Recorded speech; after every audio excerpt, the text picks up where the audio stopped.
তারা ঢাকাতে বারবার নির্বাচন করে জামাত ইসলাম দাঁড়িপাল্লা যারা জামানত হারিয়েছেন তারা বলছেন এবার যে ঢাকার কোনো আসন নাকি দানের শীষকে দিবেন না।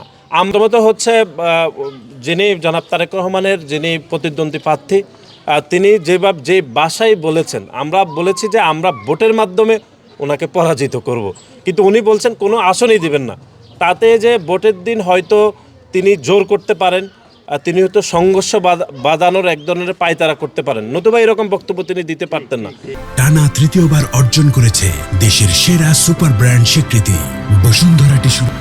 আমরা আবারও বলছি, আমরা বলছি ভোটের মাধ্যমে আমরা ওনাকে পরাজিত করব, কিন্তু তিনি কিন্তু সেটা বলেন নাই। তিনি বলেছেন যে ঢাকার কোনো আসনই নাকি দিবেন না।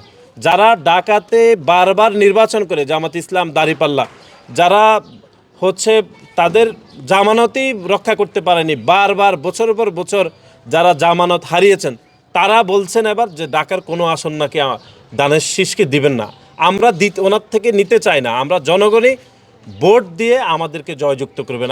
আমরা জনগণের উপর আস্থাশীল এবং জনগণের ভোটের মাধ্যমে আমাদের প্রার্থীরা বিপুল ব্যবধানে জয়যুক্ত হবেন এবং আমরা খুবই আত্মবিশ্বাসী ইনশাআল্লাহ।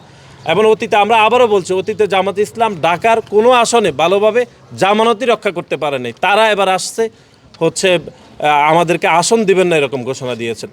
এবং আপনারা জানেন জামাত ইসলামের আমির হচ্ছে আমাদের পাশের যে আসনটি সেখান থেকে ইলেকশন করছেন।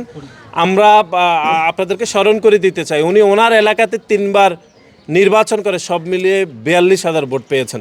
এখন তিনি ঢাকার এই আসন থেকে নির্বাচন করছেন, আমরা সাধুবাদ জানাই। কিন্তু আমরা অত্যন্ত আত্মবিশ্বাসী ইনশাল্লাহ উনি এবারও আল্লাহর রহমতে এই আসন থেকে হারবেন এবং দানের শীষের যিনি প্রার্থী তিনি বিপুল ব্যবধানে ওনার বিপক্ষে জয়যুক্ত হবে মানুষের ভোটের মাধ্যমে। সুতরাং আমরা জনগণের উপর বিশ্বাসী, জনগণের ভোটের উপরে আমাদের আস্থা রয়েছে এবং জনগণের ভোটের মাধ্যমে আমাদের প্রার্থীরা ইনশাল্লাহ বিজয়ী হবে।